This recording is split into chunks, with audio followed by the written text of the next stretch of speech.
Hey friends, today we're going to jump back into Module 4, the continents, what makes the world fascinating.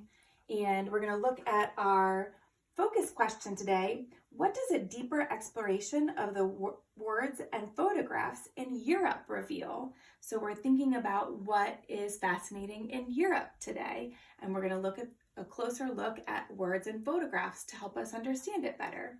The second part of this lesson is how can I write an opinion statement about which activity is most interesting when comparing Europe and Asia? And we'll go over what an opinion is again during the second part of our lesson. Let's jump over here to be reminded about photographs, friends. Remember, photographs help us see what it is really like. There are actual photographs in our book, Europe, to help us see what it's really like. It's in real life there. And we're going to also be looking at the words in the book and thinking about them a little bit deeper so that we can get a better understanding of the text. That's what a good reader does, friends, and you're a good reader. Not only do we sound out the words and read the words, we actually have to be thinking about the words themselves and the deeper meaning of those words. So let's do that together. We're going to look back in Europe by Rebecca Hirsh, and I'm going to turn to the page with the heading People of Europe. Let's read the first sentence together. Each country has its own language, foods, and customs. I think that you know what the word foods mean. Let's think about the word language. What is language, friends? What language do you speak? Have you heard of other languages? So you might be thinking, I speak English, or I speak Spanish, or maybe you speak both English and Spanish. Have you heard of other languages, like maybe French? I wonder how many languages you can think of.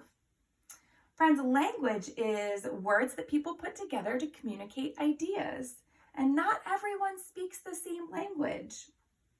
There are many different languages all over the world. In Germany, people speak German. So that's the language in Germany. Back to that first sentence. Each country has its own language, food, and customs. Let's think about the word customs today, friends. What's a custom? It's a way of doing something that is accepted by a group. So in America, over 4th of July, we celebrate using fireworks and having big barbecues, but people don't do that all over the world. That's a custom in America. A custom that my personal family has is on Thanksgiving. Each of us get 3 corn kernels on our plate, and we say one thing for each of the 3 corn kernels that we're thankful for, and we put them into a jar. That's a custom of my family. Maybe you have a different custom, some special way that you celebrate a holiday, or maybe an activity like you do a family dinner on Sundays. Well, in Germany, they have a custom of a festival called Oktoberfest. And we talked more about the words, but we can use this photograph to help us think a little bit more about what a festival may mean. We see these children, they're dressed up in these awesome costumes.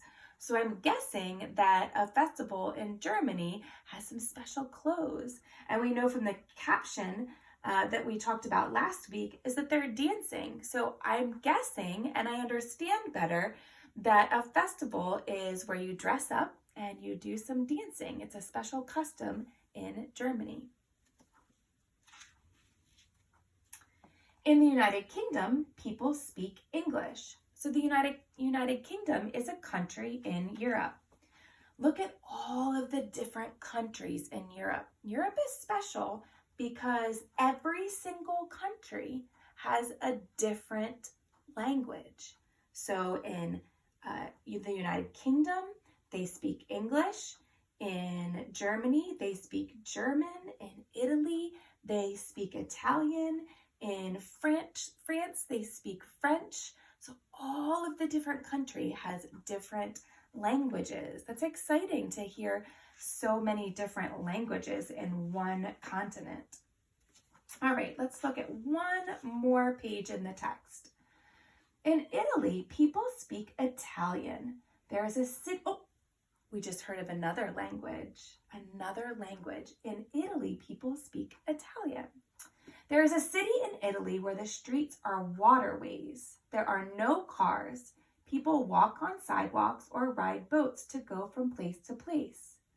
This photograph can help us understand what a waterway is, friends. Here they are on the waterway. So it's a special road made of water where the cars are lined up. I'm sorry, not cars, where the boats are lined up on the water, just like a road here in America. So this photograph helps me better understand what a waterway is. All right, so that was a small look into our text Europe, and we understood things better when we took a closer look at the photographs and talked about the language in the text.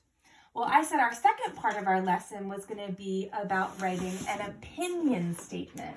So let me switch my charts really quickly and try not to hit myself in the face. And remember, friends, an opinion is what you do when you tell people what you think. It tells how you might be feeling, and people can learn from what we think, which is exciting.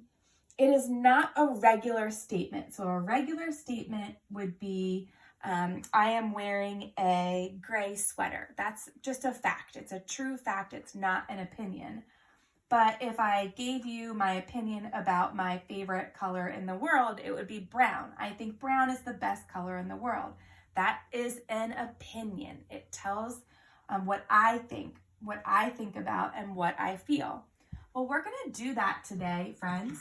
You're going to give an opinion statement as we compare the different fascinating and interesting activities to do in these two continents, in the continent of Europe and the continent of Asia.